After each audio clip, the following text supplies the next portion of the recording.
نظر بد یہ ہے کیا؟ کس طرح سامنے والے پر نظر بد یہ اثر انداز ہوتی ہے، کس طرح اس میں تبدیلی لے کر آتی ہے، کس طرح سامنے والے پر جب نظر بد لگتی ہے تو کس طرح اس کی کیفیت چینج ہو جاتی ہے، یہ سب اور انشاءاللہ الکریم پھر میں آپ کو بتاؤں گا کہ نظر بد سے حفاظت کے لیے کون سے وظائف آپ نے پڑھنے ہیں اور نظر یہ کتنی طرح کی ہوتی ہے۔ یاد رکھیے ناظرین، سب سے پہلے تو کہ دیکھیں نظر بد یہ بڑی مؤثر ہوتی ہے۔ اگر کسی چیز سے تقدیر پلٹ جاتی تو نظر بد سے پلٹ جاتی، اور نظر بد کے بارے میں آتا ہے کہ یہ اونٹ کو دیگ میں داخل کر دیتی ہے اور انسان کو قبر میں اتار دیتی ہے۔ اللہ پاک ہم سب کو نظر بد سے محفوظ فرمائے، اپنے حفظ و امان میں رکھے۔ اگر کسی کو نظر بد لگ جائے تو وہ اس آیت مبارکہ کو پڑھ کر اپنے اوپر دم کرے، انشاءاللہ الکریم نظر بد اتر جائے گی۔ پارہ نمبر 29 سورۃ القلم کی آیت نمبر 51، بسم اللہ الرحمن الرحیم، وَإِن يَكَادُ الَّذِينَ كَفَرُوا لَيُزْلِقُونَكَ بِأَبْصَارِهِمْ لَمَّا سَمِعُوا الذِّكْرَ وَيَقُولُونَ إِنَّهُ لَمَجْنُونٌ۔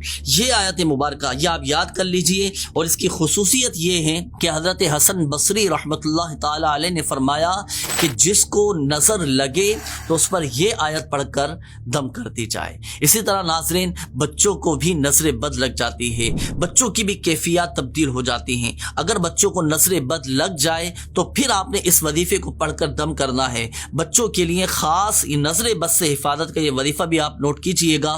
ایک مرتبہ سورۃ الکوثر، انا اعطیناک الکوثر، یہ پڑھ کر آپ نے بچے کے سیدھے گال پر دم کرنا ہے، پھر دوسری مرتبہ سورۃ الکوثر پڑھ کر الٹے گال پر دم کرنا ہے، پھر تیسری مرتبہ سورۃ الکوثر پڑھ کر اس کی پیشانی پر آپ نے دم کرنا ہے۔ انشاءاللہ الکریم نظر بد اتر جائے گی اللہ کی رحمت سے۔ اللہ پاک ہمارے بچوں کو نظر بد سے محفوظ فرمائے۔ اور یاد رکھیے گا کہ جب آپ یہ وظیفہ پڑھیں نا سورۃ الکوثر کا جو عمل آپ کریں تو شروع میں پہلے 3 بار درود شریف پڑھنا ہے، اور 1 بار تعوذ یعنی اعوذ باللہ من الشیطان الرجیم، اور 1 بار بسم اللہ الرحمن الرحیم، اور پھر ہر بار سورۃ الکوثر سے پہلے بسم اللہ الرحمن الرحیم پڑھنی ہے، اور آخر میں پھر 3 بار درود پاک آپ نے پڑھنا ہے۔ اسی طرح ناظرین ایک اور وظیفہ میں آپ کو عرض کر دیتا ہوں، اس کی خصوصیت اور اس کی برکت یہ ہے کہ بچے نظر بد سے محفوظ رہنے کے ساتھ ساتھ ہر قسم کے شر سے بھی محفوظ رہیں گے۔ اور اب یہ جو عمل میں آپ کو عرض کرنے لگا ہوں یہ صبح و شام 3 مرتبہ آپ نے کرنا ہے، وہ یہ کہ باوضو ہر بار بسم اللہ الرحمن الرحیم کے ساتھ 3 بار سورۃ الفاتحہ، سورۃ الاخلاص، سورۃ الفلق اور سورۃ الناس، یہ اول اور آخر 3 بار درود پاک کے ساتھ پڑھ کر آپ بچوں پر دم کر دیجئے۔ انشاءاللہ الکریم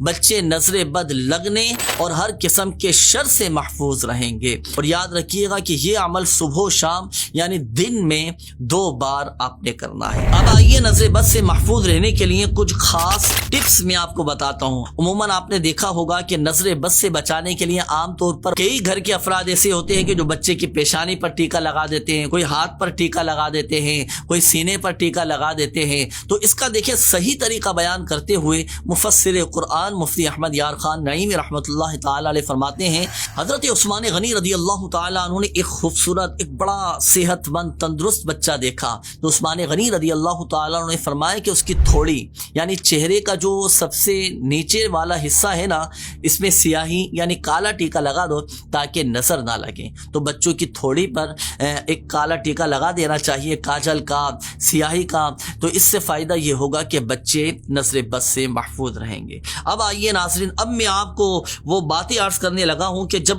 نظر بد کسی پر لگتی ہے، جب نظر کسی پر پڑتی ہے تو سامنے والے پر کیا تبدیلی لے آتی ہے، سامنے والے کی کیفیت کس طرح چینج ہو جاتی ہے۔ دیکھیں ایک ہوتی ہے غصے کی نظر، جب یہ منظور یعنی سامنے والے پر پڑتی ہے نا، جس پر نظر پڑتی ہے تو غصے کی نظر یہ سامنے والے میں ڈر پیدا کر دیتی ہے۔ ایک ہوتی ہے محبت کی نظر، جب یہ سامنے والے پر پڑتی ہے تو اس میں ایک خوشی پیدا کر دیتی ہے۔ اسی طرح ایک ہوتی ہے تعجب کی نظر، یہ سامنے والے میں بیماری پیدا کر سکتی ہے۔ اللہ پاک جس چیز میں چاہے تاثیر خاص پیدا فرما دے، وہ قادر مطلق ہے، وہ فاعل حقیقی ہے۔ پھر جیسے بری نظر برا اثر پیدا کرتی ہے نا، تو یوں ہی صالحین مقبولین جو اللہ پاک کے نیک اور برگزیدہ بندے ہوتے ہیں نا، تو ان کی رحمت کی نظر یہ منظور یعنی جس پر نظر پڑتی ہے نا تو اس میں انقلاب یعنی تبدیلی پیدا کر دیتی ہے۔ اسی طرح نظر بد بیماریاں پیدا کر دیتی ہے، تو نظر خوب یعنی اچھی نظر یہ بیماریاں دور بھی کر دیتی ہے۔ اللہ پاک ہم سب کو نظر بد سے محفوظ فرمائے۔ بری نظر سے بچنا چاہتے ہیں ناظرین تو اللہ والوں کی، اللہ کے نیک اور برگزیدہ بندوں کی نظروں میں آ جائیں، انشاءاللہ الکریم ہر طرح کی بری نظر سے محفوظ ہو جائیں۔